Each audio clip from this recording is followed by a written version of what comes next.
The Quran's picture of what we're supposed to do with wealth is to build more for a greater objective, for the benefit of humanity, for the bringing about of justice, for the bringing about of the end of corruption, the end of being looted and robbed and killed without purpose. Inna ya'juja wa ma'juja mufsiduna fil ardi. That's the idea.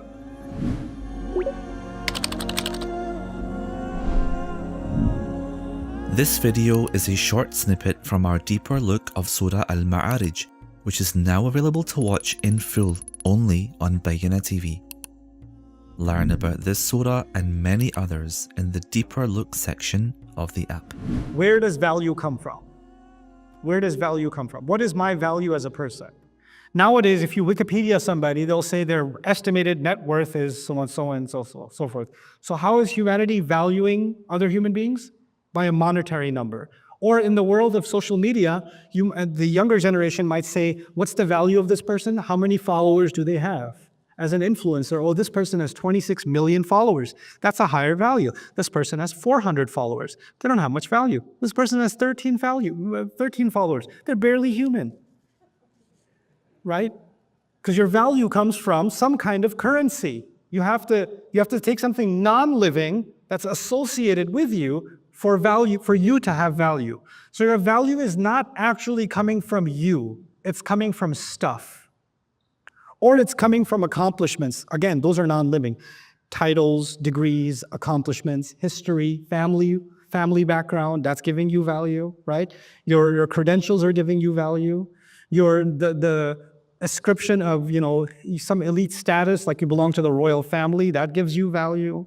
Money, of course, gives people value. The neighborhood you live in might give you value. The university you might go to gives you value, right? Which is, I think those definitions are about to experience a revolution in the next 10 years. Value systems are changing. So, and who would have thought 20 years ago, 30 years ago, that somebody who makes, remixes of cats meowing is going to be a famous celebrity that everybody's going to be like, wow, oh my God, that's amazing. Like, you play a piano when a cat is meowing, and this is your contribution to humanity, right? But human beings can give anything value that's outside of themselves, right? However, the Diagnostic Statistical Manual of Mental Disorders barely addresses money. This is interesting in a capitalist society. We haven't actually studied money disorder much, except in cases of financial deprivation. So we study when somebody loses money and then go depressed and become suicidal and all that stuff. There's more studies on that. It is not mentioned as a possible disorder. Nevertheless, recent research hints at the possibility of a psychology of money or even a psychopathology of money, with money accumulation potentially meeting the criteria of a behavioral addiction. This can become an addiction. Now, having read all of this to you, I want to just share with you also from the Islamic tradition and also biblical tradition. What's been said about money? Like Rasul Sallallahu Alaihi Wasallam says in the Tirmidhi, "Inna likulli ummatin fitna." Every ummah, every nation will have a fitna. وَإِنَّ فِتْنَةَ أُمَّتِي الْمَالِ. And the fitna of my ummah is money. It's wealth. Woe to those who join house to house, who add field to field until there is no more room, and you are made to dwell alone in the midst of the land. Isaiah. Meaning people who become conglomerates and keep acquiring, right? He who loves money will not be satisfied with money, nor he who loves wealth with his income. This also is vanity. This is Ecclesiastes. And then Jesus specifically says you cannot worship both God and money, which is similar to what the Quran is saying, and even in a hadith of the Prophet ﷺ, "Ta'isa abdud dinar wa abdud dirham," right? The servant of the dinar and the servant of dirham, may they be destroyed. Now, having said all of that, the concluding discussion I want to have with you on this subject is as follows. Is the Quran then against building wealth, saving money, gathering wealth? Actually, the Quran is against having a small world where gathering and collecting and hoarding is a goal in and of itself. But when you're gathering money for a purpose, when you're collecting for a purpose, that is actually very much in line with Islam. You have the story of Dhul Qarnayn. Allah says, فَأَتْبَعَ سَبَبًا. Allah gave him all kinds of resources, and he used those resources to pursue more resources. أَتْبَعَ سَبَبًا. Why is he pursuing more resources? What's he going to do with these resources? Why is he expanding his empire? Why is he going to places where people don't even speak a language yet? or full-on language yet. Why is he going to uncharted territory where there's mud? You know? Ainin Hami'a. Why is he going to muddy marshland? Right? Like what Orlando used to be before Disney moved there. How would anybody go there? Like to hang out with the gators? Like, what are you going there for? Why is he going east and west and all over He's expanding his empire, is he not? And Allah is saying wherever he went, he acquired more resources, and he used those resources to build more resources, and then more resources, and then more resources. But that wasn't his goal. What was his goal? Wherever he goes, he makes sure corruption is put to an end. He makes sure people are not going to get away with doing crime. أَمَّا مَنْ ظَلَمَ فَسَوْفَ نُعَذِّبُهُ. Or if he doesn't have the resources to fight the enemy, at least he will develop the resources to stop the enemy. So he'll build a wall. And if he realizes he's someplace where he can do no good, that's also possible, right? Sometimes you just can't help a situation.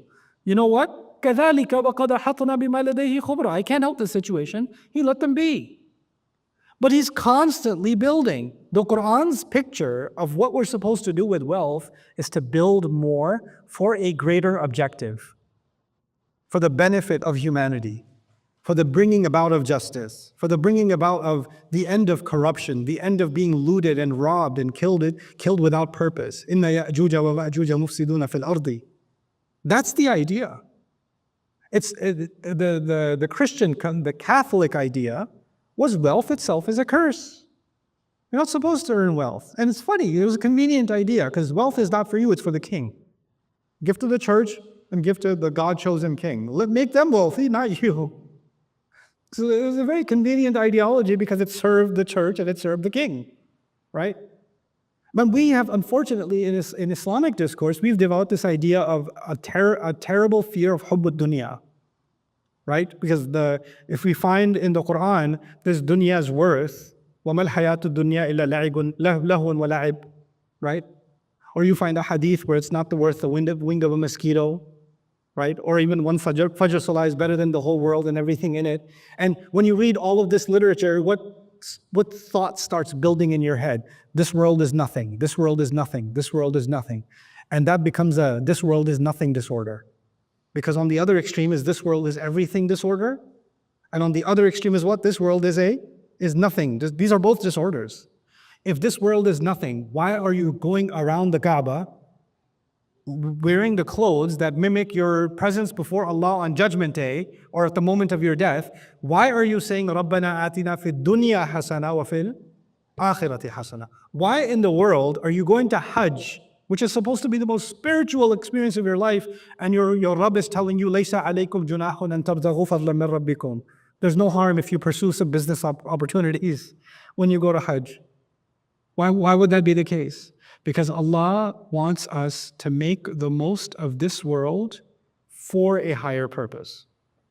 Why is it that Allah says about the people of the book that came before us, لَوْ أَنَّهُمْ أَقَامُوا التَّوْرَاةَ وَالْإِنْجِيلَ لَأَكَلُوا مِنْ فَوْقِهِمْ وَمِنْ تَحْتِ أَرْجُلِهِمْ. Had they established Torah and Injil, they would have eaten from above and from below. From below there. In other words, rain would have been abundant, produce would have been abundant, the earth would have revealed its gold, its plutonium, its uranium, its natural resources, its lithium, its technologies. The earth would have given them copper and iron and steel and ore, and all of its vegetation. They would have become resource rich if they established the book of Allah. Allah didn't say there, if they established the book of Allah, they established Torah and Injil, Allah would have given them Jannah because this world is just for you to suffer. He didn't say that. That's not our deen. That's not our deen at all. But we've developed this sick idea, and because of this sick idea, you get Muslim kids, Muslim youth that say, I just want to serve deen, I don't want anything to do with dunya. Stupid. Where did you get this idea from? No, because I don't want dunya, I just want deen. Okay. Hold on a second. When Allah subhanahu wa ta'ala said, أَعِدُّ لَكُمْ مَا اسْتَطَعْتُم مِّن قُوَّةٍ, gather whatever power you can. Get whatever power you can, gather it. Right? Or مَرِّبَاتِ الْخَيْرِ. Just contemplate مَرِّبَاتِ الْخَيْرِ. I talked about it in a few khutbahs before. Gather the cavalry, build the horses. The army that has the cavalry has horses in it. How are you going to build horses without money? How are you going to buy one horse without money? Where are you going to get the money from? If the Sahaba are all, I don't want dunya, who's going to get the horse, bro? Who's going to get the horse? And by the way, for a horse, you need a stable. You need the ironsmith who's going to build the horseshoes. You're going to need the saddle maker, the horse trainer. You're going to need the fields where the horses can run, the hay that the horses can eat, the land that has to be bought for them. Isn't it a major investment? And Allah just said, just prepare it. Go, make it, prepare it. That means build an entire economy. Build an entire economic system. But it has a higher purpose. It's something bigger. Even the story of Sulaiman alayhi salam is misinterpreted so easily. That is, he forgot to pray Maghrib, and that's why he slaughtered the animals. That's the misinterpretation. First of all, why, tafiqa mashan bisuqi wal a'naq. And the misinterpretation is he cut off their legs and its neck, which means he slaughtered an animal viciously, right? Because that's torturing an animal. And Rasulullah ﷺ himself told us, "La tumathilu nammat Allah." Do not make an example, do not mutilate delicate creatures of God, animals. We don't mutilate animals in this religion. It's evil. And we're okay attributing that to a prophet. And why? Because apparently he missed Maghrib. La hawla wa la quwwata illa billah. If you missed Maghrib and you started beating your kids, right? I missed Maghrib. I was working, You're working at a children's hospital, you're treating children, or you're dealing with the sick, and you were too busy in the surgery, and you got late for Maghrib, and you're like, you know what?